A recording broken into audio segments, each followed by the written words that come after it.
سورہ النحل آیت نمبر 99۔ اعوذ باللہ من الشیطان الرجیم، بسم اللہ الرحمن الرحیم۔ انہ لیس لہ سلطان علی الذین آمنوا وعلی ربہم یتوکلون۔ پچھلی آیہ مبارکہ میں اللہ تبارک و تعالی نے قرأت قرآن سے پہلے تعوذ پڑھنے کا حکم دیا، اور اس کی وجہ آپ کے سامنے ہے، کیونکہ جب انسان بندہ مومن بطور خاص قرآن پاک پڑھنے لگتا ہے تو قرآن پاک پہلے تو پڑھنے سے شیطان جو ہے اس کو روکتا ہے، اگر پڑھنے لگ جائے تو اس کو سمجھنے سے روکتا ہے، اگر سمجھنے کی بھی کوشش کرے تو صحیح فہم سے روکتا ہے، اس کے دل میں وسوسے ڈالتا ہے، قرآن کریم پڑھ کے اس کے خیالات جو ہیں قرآن کے خلافی ہوتے جا رہے ہوتے ہیں جی۔ تو اس لیے اللہ تبارک و تعالی نے یہاں ارشاد فرمایا کہ جب بھی تم قرآن پڑھو تو اللہ کی پناہ میں آ جاؤ، اللہ کی پناہ میں آ جاؤ۔ اللہ تعالی کی پناہ وہ مضبوط پناہ ہے، جو بندہ وہاں ٹھکانہ لے لیتا ہے نا، پھر شیطان کیا اس کا کوئی جس کو وہ بڑا مانتا ہے، یعنی جتنے بھی چھوٹے شیطان ہیں ان کا بڑا شیطان بھی آ جائے نا، وہ بھی کچھ نہیں بگاڑ سکتا، پھر بندہ رب کی پناہ میں آ جاتا ہے۔ اللہ تبارک و تعالی کی پناہ ایسی شے ہے، اور نعوذ باللہ من ذالک اگر غور کیا جائے، دیکھا جائے تو جب بندے کو قرآن پڑھتے ہوئے اللہ کی پناہ میں آنے کی ضرورت ہے، تو پھر جو بندہ اللہ تعالیٰ کے قرآن سے دور ہوا پھرتا ہے اسے کتنی ضرورت ہوگی اللہ تعالیٰ کی پناہ میں آنے کی۔ حقیقت یہی ہے، جب تک یہ امت رب کی پناہ میں رہی ہے نا، تب تک فتنوں سے محفوظ رہی ہے، سمجھ آئے نا۔ دیکھیں بکری جو ہوتی ہے نا، بکری جب تک چرواہے کی پناہ میں ہوتی ہے تب تک بکری بچی رہتی ہے، بھیڑیا اس پہ حملہ نہیں کر سکتا، کوئی اور جانور اس پہ حملہ نہیں کر سکتا، کوئی درندہ اس پہ حملہ کرنے کا سوچ بھی نہیں سکتا، انہیں پتہ ہے بھئی اس کے سر پہ اس کا مالک ہے، اس کا مالک ہے، یہ مالک کی پناہ میں ہے، سمجھ آئے نا۔ آپ دیکھتے ہیں بازار میں کتنے کتے ہوتے ہیں، ان کو لوگ مار دیتے ہیں، اور کسی کتے کے گلے میں پٹا پڑا ہو اسے بھی مارتے ہیں، اسے نہیں مارتے۔ وہ اکیلا پٹا جو ہے نا، وہ لوگوں کے لیے لوگوں کو بتاتا ہے بھئی اس کا کوئی مالک ہے، اس کا کوئی مالک ہے، بتائے نا۔ اور لوگ کہتے ہیں یہ کہہ دینا کہ میں اللہ کی پناہ میں آ گیا ہوں، اس سے کیا ہو جاتا ہے؟ بھئی بندہ پوچھے یار ایک کتے کے گلے میں صرف پٹا ہے، پٹے کے آنے سے کیا ہو گیا بھئی؟ لوگوں کے کان کھڑے ہو گئے، بھئی نہیں نہیں نہیں یہ کسی کا ہے، اس سے کوئی مالک ہے۔ چرواہا سامنے سر پہ کھڑا ہوا ہے، مالک صرف اس کے ہاتھ میں ڈنڈا ہے یا نہیں، لیکن بھیڑیا جو ہے 100 بار سوچے گا یار اس بکریوں پہ حملہ کروں تو کیسے کروں، میں اس بھیڑ کو اٹھاؤں تو کیسے اٹھاؤں۔ تو یہ پناہ ایسی شے ہوتی ہے۔ آج بھی آپ دیکھتے ہیں کتنے سارے لوگ ہیں جو یہ کہتے پھرتے ہوتے ہیں اوے میں نو ہاتھ نہ لائی، کہتے ہیں تمہیں نہیں پتہ میں فلاں ایس ایس پی کا بندہ ہوں، فلاں ایس پی کا بندہ ہوں، فلاں ایس ایچ او میرا دوست ہے، خبردار مجھے ہاتھ نہیں لگانا۔ اس کا مطلب کیا ہوتا ہے؟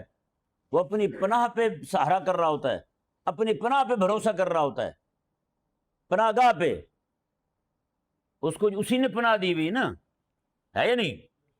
آپ بھی دیکھتے ہیں یہاں بڑے بڑے ڈاکو جو ہیں کیسے کیسے کام کرتے ہیں، ان کو پتہ ہوتا ہے بھئی پیچھے کوئی ہے نا، ان کو پتہ ہوتا ہے پیچھے کوئی ہے۔ تو بتائیں ایک بندہ وعدہ کرے کسی کے ساتھ یار میں تیرے ساتھ ہوں تو جو مرضی کر، اس کو اپنی پناہ گاہ پہ یقین ہے۔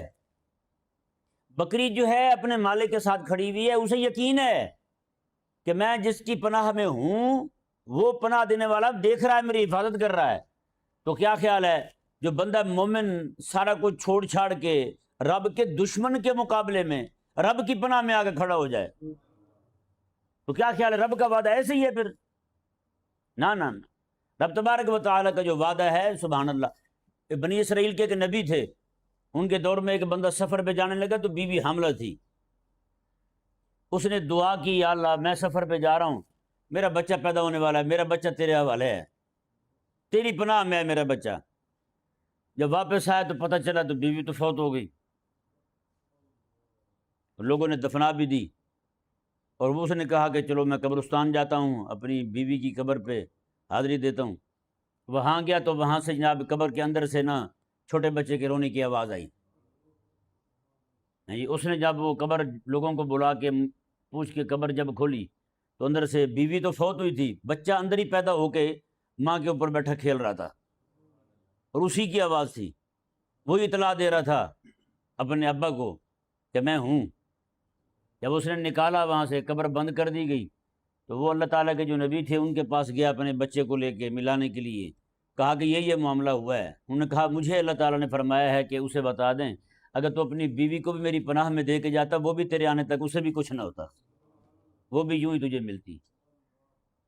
رب کی پناہ اتنی بڑی مضبوط پناہ ہے بھائی، رب تبارک و تعالیٰ کی پناہ گاہ جو ہے، واللہ کہہ رہا ہوں، اس پناہ میں کوئی بندہ آ جائے، اللہ تعالیٰ کو پناہ گاہ بنا لے بندہ، تو دنیا جہان کے فتنے کچھ بھی اس کو جناب ہلا نہیں سکتے، اس پر اثر انداز نہیں ہو سکتے۔ بس معاملہ یہ ہے، ہم نے نعوذ باللہ من ذالک رب سب سے بڑی پناہ گاہ جو تھی رب تعالیٰ کی، سب سے بڑی پناہ جو تھی اللہ تعالیٰ کی، ہم نے اسے ہی دنیا جہان کی سب سے کمزور پناہ سمجھا ہے۔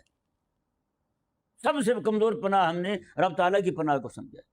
یہ ہمارے ایمان کی جو ہے وہ ایسے سمجھیں اس کے نقصان کی دلیل ہے، ہمارے ایمان کے اندر خرابی کی دلیل ہے، ہمارے ایمان کے اندر ضعف اور کمزوری کی دلیل ہے۔ ہم نے جتنے وعدے رب تبارک و تعالیٰ کے ہیں بتائیں، ہمارے رب کے وعدوں پر کتنا اعتماد ہے ہمیں؟ حالانکہ بار بار قرآن فرماتا ہے، اسی آیت مبارکہ میں بھی دیکھ لیں، وَعَلَىٰ رَبِّهِمْ يَتَوَكَّلُونَ، وَعَلَىٰ رَبِّهِمْ يَتَوَكَّلُونَ، کتنی بار آتا ہے قرآن کریم وَعَلَىٰ رَبِّهِمْ يَتَوَكَّلُونَ۔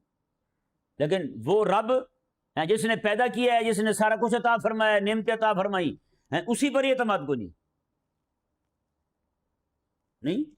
اس کے وعدوں پر اعتماد نہیں رہا۔ وہ حضرت باعث بستامی رحمہ اللہ گئے نا ایک علاقے میں، مغرب کی نماز پڑھی، وہاں جو امام صاحب تھے، کیونکہ اس طرح کے جو لوگ ہوتے ہیں عموماً مسجد کا امام ہو گیا، خادم ہو گیا، ان کو فکر لاحق ہوتی ہے یار ایک مہمان آیا ہے تو اس کے کھانے کا کوئی انتظام کرنا چاہیے، پہلے یہ ہوتا تھا، تو اس کی کھانے کا انتظام کرنا چاہیے۔ امام صاحب نے پوچھا ان سے بھی، آپ کو کھانے کا کسی نے کہا ہے؟ انہوں نے کہا ہاں اللہ تبارک و تعالیٰ جو ہے نا عطا فرمائے گا، کچھ نہیں ہوتا۔ انہوں نے کہا نہیں پھر بھی بتائیں تو صحیح۔ انہوں نے پھر فرمایا یار اللہ تعالیٰ دے گا۔ اور تیسری بار جب انہوں نے کہا نا تو آپ نے فرمایا یار وہ آپ کا پڑوسی نہیں ہے کہ یہودی ہے، اس نے مجھے کہا ہے کہ دوں گا روٹی۔ تو نے کہا اچھا چلو میں بے فکر ہو جاؤں نا پھر۔ حضرت باعث بستامی رحمہ اللہ وہ امام صاحب کو کہنے لگے کہ آپ ذرا سائڈ پہ ہوں، میں نماز مغرب کی دوبارہ پڑھ لوں۔ تو نے کہا جی کیوں، کیا ہوا؟ آپ نے فرمایا جو خالق اور مالک ہے، پوری دنیا کو روٹی دیتا ہے، اس کے وعدے پہ آپ کو اعتماد ہی کوئی نہیں، اور یہودی کے وعدے پہ آپ کو اعتماد ہے۔ میں نے کہا 2 بار کہا، 3 بار کہا کہ رب دے گا رب دے گا، تو نے کہا کہ نہیں وہ کیسے دے گا، تو تجھے یقین ہی نہیں آیا۔ میں نے جیسے کہا یہودی دے گا تو فوراً تجھے اعتماد ہو گیا۔ آج بھی آپ دیکھیں پوری امت جو ہے اس کو رب تبارک و تعالیٰ کی پناہ پہ اعتماد ہے یا یہودی کی پناہ پہ اعتماد ہے؟ بتائیں نا۔ آج یہ سمجھتے ہیں کہ قرآن پہ عمل کریں گے تو ہم تباہ ہو جائیں گے، لیکن فرنگی کے نظام پہ عمل کریں گے تو ہم کامیاب ہو جائیں گے، ہم ترقی پا جائیں گے۔ تو بتائیں یہ رب کی پناہ میں رہے؟ یہ رب کی پناہ چھوڑ چکے ہیں۔ رب کی پناہ جو تھی نا امت کے لیے وہ خلافت تھی، جمہوریت نہیں تھی۔ امت کے لیے جو پناہ تھی نا تعلیم، وہ قرآن اور حدیث کی تعلیم تھی، فرنگی تعلیم نہیں تھی۔ فرنگی تعلیم نے تو تباہ کر دی ہے۔ واللہ کہہ رہا ہوں جتنا یہ زور، جتنی محنت یہ فرنگی تعلیم پہ لگا رہے ہیں، اگر یہ رب تبارک و تعالیٰ کے قرآن پہ لگاتے آج کہاں کے کہاں کھڑے ہوتے۔ جیسے اللہ تبارک و تعالیٰ نے صحابہ کرام علیہ رضوان کو عطا فرمایا تھا، تابعین کو عطا فرمایا تھا، اسی طرح اللہ تبارک و تعالیٰ ان کو بھی عطا فرماتا۔ ان کی پناہ جو تھی وہ پردے میں تھی، بے پردگی میں نہیں تھی۔ ان کی پناہ جو تھی وہ حضور صلی اللہ علیہ وآلہ وسلم کی سنتوں کی اتباع میں تھی۔ لیکن انہوں نے کیا کیا ہے؟ انہوں نے جناب پکڑ کے، سچی بات ہے آج اس پوری ہمارے مسلمانوں کو دیکھ لیں، بحیثیت مسلمان دیکھ لیں، ان کو جتنا اعتماد یہودی پہ ہے، جتنا اعتماد کافر پہ ہے، اتنا اعتماد رب کے قرآن پہ بھی کوئی نہیں۔ آپ پورے عربوں کو دیکھ لیں، پورے عرب کس کے ساتھ کھڑے ہوئے ہیں اس وقت؟ یہودی کے ساتھ کھڑے ہوئے ہیں۔ یہودی سے ڈرتے ہیں، رب سے نہیں ڈرتے۔ ان کو یہ پتہ جناب ان کو ہماری معیشت کو یہودی چلا سکتا ہے، رب تبارک و تعالیٰ کے بارے میں ان کو اعتمادی کو نہیں، رب کی پناہ پہ اعتمادی کو نہیں ان کو۔ یہ سادہ سے لفظوں میں اعوذ باللہ من الشیطان الرجیم پڑھ لینا رسمی طور پر، یہ کوئی پناہ میں آنا نہیں ہے بھائی۔ پناہ میں آنے کے لیے نا بندہ اب دیکھیں نا، کوئی بندہ کہے جی کسی بندے پہ کتے حملہ آور ہوں یا دشمن حملہ آور ہوں، اور اس کو پناہ دینے والا جو ہے وہ کہے کہ آپ میری پناہ میں آ جاؤ، وہ کہے نہیں جی میں بیٹھا یہیں پہ ہوں، کتوں کے بیچ سے میں نکلنے کی کوشش بھی نہیں کرتا، بیٹھوں گا بھی یہی، مجھے پسند بھی یہی ہیں، انہی کے اندر رہوں گا میں، بتائیں اس کو پناہ کیسے ملے گی؟ پناہ میں آنے کے لیے کچھ نہ کچھ تو حرکت کرنا ہوگی بھائی، نقل مکانی کرنا ہوگی، اسے جہاں ہے اسے وہ ماحول چھوڑنا ہوگا، اگر وہ ماحول ہی چھوڑنے کو تیار نہیں ہے تو بتائیں وہ کب پناہ میں آ سکتا ہے؟ آج بندہ جو ہے وہ چاہتا یہی ہے کہ میں جناب اہل کفر جو ہیں انہی کے رحم و کرم پہ رہوں، میں مجھ پر جو ان کا شکنجہ کسا جا چکا ہے میں اس سے نکلوں بھی نہ، اور زبان سے اعوذ باللہ بھی پڑھا جا رہا ہے، کیا فائدہ اسے اعوذ باللہ اس پڑھنے کا؟ بھئی ہمیشہ کوئی بھی کام ہوتا ہے نا اس کے لیے نقل و حرکت کی بھی ضرورت ہوتی ہے، نہیں سمجھ آئی؟ اور یہ لوگ جو ہیں وہ چاہتے ہیں جناب زبان سے بس پڑھا جائے اعوذ باللہ، یا اللہ تیری پناہ میں آ رہے ہیں ہم شیطان سے فلاں سے فلاں سے، اور ہلنے کو تیار کو نہیں۔ معاہدے ان کے جو ہیں، حالانکہ لا الہ الا اللہ پہلا معاہدہ رب کے ساتھ ہی ہے، مولا الہ تو ہے، ہمارا مالک تو ہے، ہمارا خالق تو ہے، اقتدار اعلیٰ کا مالک تو ہے، لیکن معاہدے ان کے یہ زبانی کلامی معاہدہ ان کا رب کے ساتھ، اور حقیقت کے اندر معاہدہ ان کا یہودی کے ساتھ ہے، تو ہی ہمارا مائی باپ ہے، تو ہی ہمارا سارا کچھ ہے، تو بتائیں کہاں چلے گا کام؟ پھر چلنے والا ہے؟ یہ پناہ لینا تھوڑی ہے، پھر پناہ لے رہے ہو تو پھر جن کے ساتھ تم نے معاہدے کر رکھے ہیں ان کو بھی چھوڑو، اگر ان کو نہیں چھوڑتے ہو تم تو پھر تمہارا رب تبارک و تعالیٰ کی بارگاہ میں کھڑے ہو کے اعوذ باللہ کہنا، یہ تو کوئی معنی نہ ہوا پھر اس کا۔ اللہ اکبر کبیرہ۔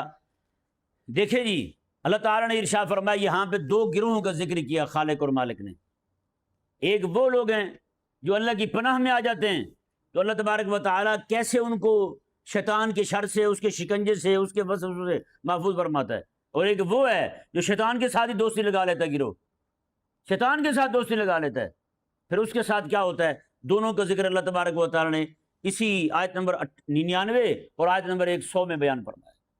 پہلا گروہ دیکھیں جو اللہ تعالیٰ کے حقیقی پناہ جو ہے اس میں آ جاتا ہے، اور پناہ کا یعنی کہ اعوذ باللہ پڑھنے کا جو حقیقی معنی ہے نا اس پہ بھی توجہ رکھتا ہے، اسے پتہ ہے اور اس کے تقاضے پورے کرتا ہے، اس کے تقاضے پورے کرتا ہے۔ اللہ تعالیٰ نے ارشاد فرمایا انہ لیس لہ سلطان علی الذین آمنوا وعلی ربہم یتوکلون، فرمایا کہ بے شک ان لوگوں پر شیطان کا کوئی زور نہیں ہے، شیطان کی کوئی طاقت جو ہے نا وہ کام نہیں کر سکتی، کن لوگوں پر؟ الذین آمنوا، جو ایمان لے آئے ہیں، وعلی ربہم یتوکلون، محض ایمان لانا کافی نہیں ہے بلکہ فرمایا ایمان لانے کے بعد وعلی ربہم یتوکلون، اپنے پالنے والے پر بھروسہ بھی کرتے ہیں، ان کا بھروسہ اپنے رب کی ذات پر ہے۔ قربان جائیں، یہاں دیکھیں نا بھروسے کی بات آئی نا تو اللہ تبارک و تعالیٰ نے یہاں پر کوئی اپنا اور اسم نقل نہیں کیا، یہ نہیں فرمایا کہ وعلی الہہم، نہ، بلکہ یہاں فرمایا وعلی ربہم، ہیں جی اپنے پالنے والے پر بھروسہ کرنے والے ہیں۔ جو پالنے والا ہوتا ہے نا، بتائیں نا گھر میں کتنے سارے لوگ ہوتے ہیں، اماں کا پیار ہی الگ ہوتا ہے نا، ابا کا پیار ہی الگ ہوتا ہے، اماں اور ابا بچے کو کیسے رکھتے ہیں؟ اللہ تعالیٰ نے یہاں فرمایا کہ اپنے رب پر بھروسہ کرتے ہیں، یعنی جیسے میں سمجھانے کے لیے کہہ رہا ہوں، محض تقریب فہم کے لیے، جیسے گھر میں اماں اور ابا جو ہیں وہ بچے کو کیسے سینے کے ساتھ لگا کے رکھتے ہیں، اللہ فرماتا ہے کہ جب یہ اپنے رب پر بھروسہ کرتے ہیں نا، مجھے رب مانتے ہوئے، رب فرماتے ہیں پھر ان پہ کرم نوازیاں بھی اسی حساب سے ہوتی ہیں۔ وعلی ربہم، یہ وعلی رب، لفظ رب لانے میں سبحان اللہ کیا حکمتیں پوشیدہ ہیں، اس کا اندازہ ہی نہیں ہو سکتا کہ اللہ تبارک و تعالیٰ نے کیسے وعلی ربہم فرمایا، وعلی ربہم یتوکلون۔ اللہ تبارک و تعالیٰ نے فرمایا کہ یہ جب مجھے اپنا رب مانتے ہوئے میری ذات پر بھروسہ کرتے ہیں نا، اللہ فرماتا ہے میں بھی پھر اپنی ربوبیت کا اظہار یوں ہی فرماتا ہوں، ربوبیت کے اظہار۔ اور جیسے اس نے، میں نے ابھی بتایا کہ وہ جاتے ہوئے مسافر کہہ رہا تھا کہ یا اللہ میرا بیٹا تیری پناہ میں ہے، اے میرے رب تیری پناہ میں ہے میرا بیٹا، واپس آیا تو بچہ پتہ نہیں کتنے عرصے کا بچہ پیدا ہو چکا ہوگا، اماں تو فوت ہو چکی ہے، اس کی چھاتی میں دودھ کہاں آ رہا ہوگا، لیکن اللہ اکبر کبیرہ، اللہ تبارک و تعالیٰ نے اس کے بچے کو اس کی ماں کے اس کے قبر کے پیٹ میں کیسے محفوظ رکھا، ہیں۔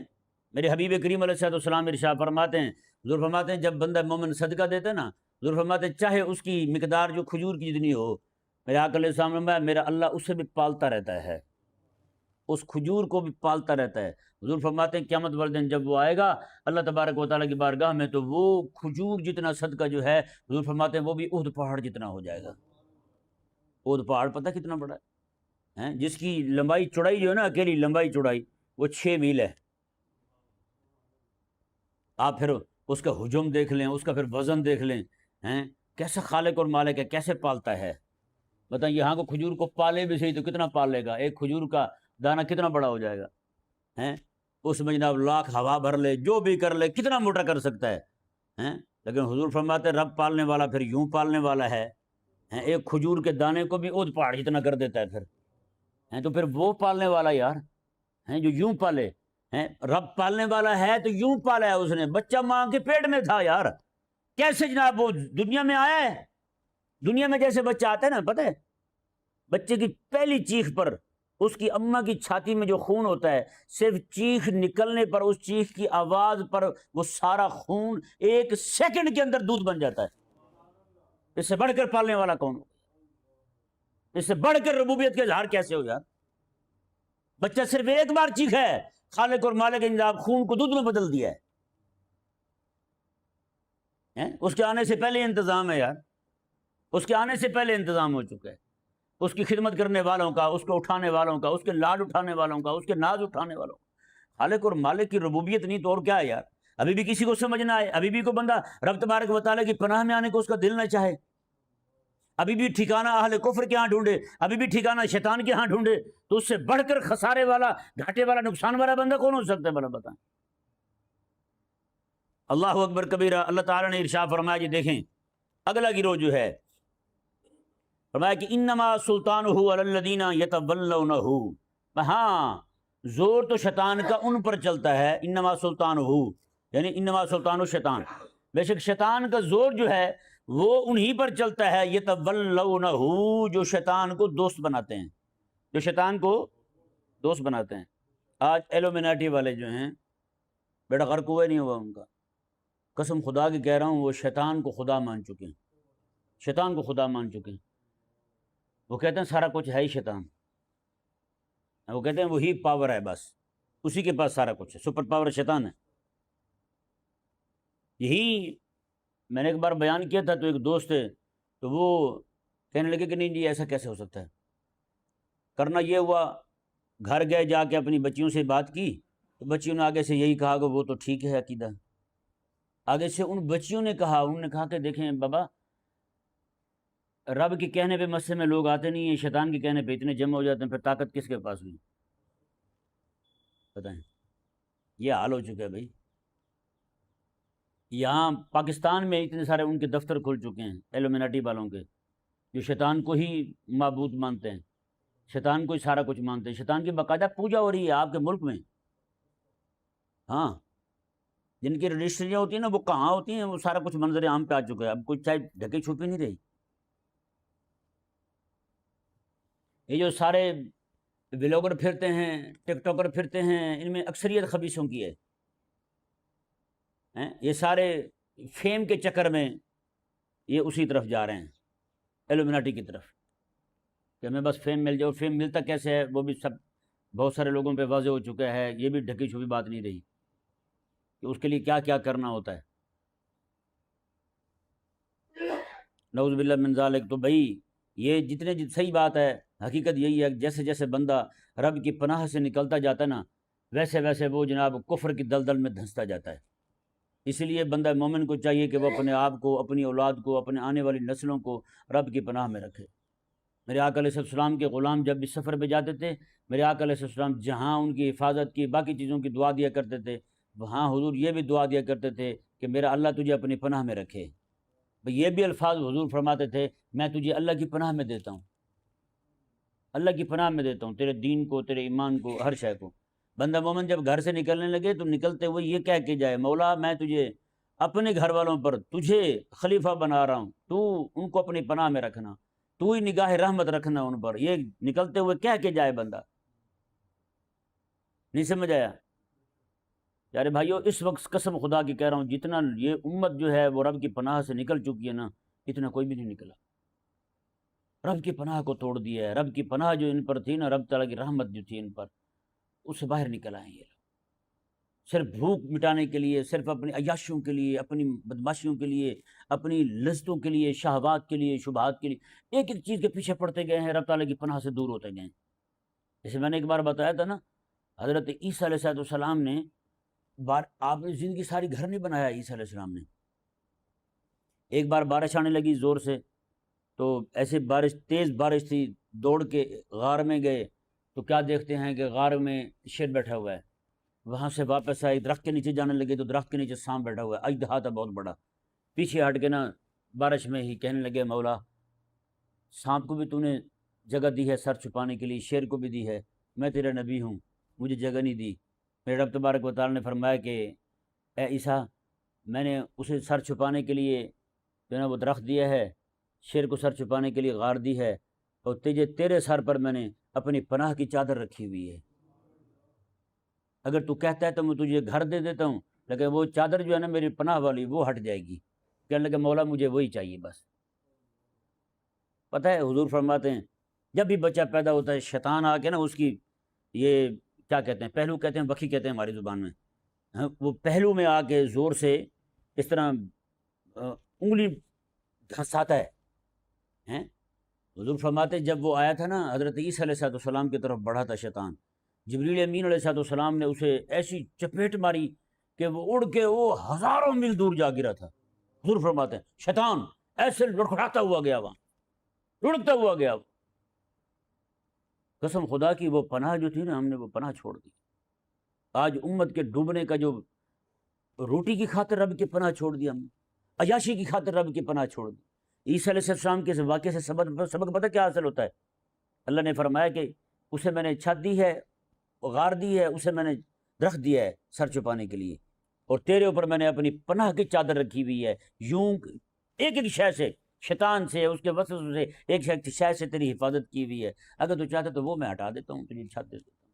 آج امت نے کیا کیا؟ امت نے کہا کہ مولا وہ تیرے قرآن کی، تیری رحمت کی جو ہمارے اوپر جو پناہ تھی نا، ہم وہ چھوڑتے ہیں، ہمیں صرف دنیا کی عیاشیاں چاہیے بس۔ انہوں نے پھر ختم نبوت کا انکار کر کے یہ پھر یورپ چلے گئے، لائف سٹائل درست کرنے کے لیے، بس لائف سٹائل جو ہے وہ لگژری ہو جائے، باقی رب رسول کی جو ہے نا وہ پناہ جاتی ہے جائے، ان کے قرآن جاتا ہے جائے، ان کا حکم پائمال ہوتا ہے وہ ہو، کوئی مسئلہ نہیں ہے۔ اللہ تبارک و تعالیٰ نے، سچی بات ہے، بندہ مومن جو ہے نا وہ بھوکا مر سکتا ہے، رب رسول سے بے وفائی کر سکتا نہیں، لیکن یہاں جو ہے وہی ہو رہا ہے۔ اللہ تبارک و تعالیٰ نے ارشاد فرمایا دوسرے گروہ کا ذکر کرتے ہوئے، انما سلطانہ علی الذین یتولونہ، میں شیطان کا زور تو ان پر چلتا ہے جو شیطان کے ساتھ دوستی لگا لیتے ہیں۔ اور فرمایا اللہ تعالیٰ نے والذین ہم بہ مشرکون، اور ان پر چلتا ہے جو مشرک ہو جاتے ہیں، جو کیا ہو جاتے ہیں؟ مشرک ہو جاتے ہیں۔ پیارے بھائیو دیکھیں، مشرکوں کا ذکر اللہ نے الگ سے کیا ہے، شیطان کے دوستوں کا ذکر الگ سے کیا ہے۔ اللہ نے یہی تقسیم قرآن میں کی ہے، ایک اولیاء الرحمن ہے، ایک اولیاء الشیطان ہے، ایک اولیاء شیطان ہے۔ شیطان کے بھی ولی ہیں، دوستوں کو کہتے ہیں، جیسے اللہ تعالیٰ نے قرآن کریم میں ارشاد فرمایا، میں کہ ان الشیاطین لیوحون الی اولیائہم، میں شیطان جو ہیں یہ اپنے ولیوں کو وحی بھیجتے ہیں، اپنے ولیوں کو وحی، اس وحی سے جو شیطان کرتے ہیں نا اپنے ولیوں کو وحی، اس وحی سے مراد وسوسے ہیں۔ وہ جناب اسلام کے خلاف، دین کے خلاف، قرآن کے خلاف پروپیگنڈا کرنے کے لیے، اہل اسلام کو بدنام کرنے کے لیے، وہ شیطان جو ہیں وہ اپنے ان دوستوں کو جو انسانی شکل میں انسان ہوتے ہیں، ان کو وسوسے ڈالتے رہتے ہیں کہ ایسے ان کو خراب کرو، ایسے ان کو کھیڑو، ایسے ان کے کام کا ستیہ ناش کر دو، وہ یہ سمجھاتے رہتے ہیں۔ اللہ اکبر کبیرہ۔ اللہ تبارک و تعالی ہم سب کو اپنی پناہ میں رکھے۔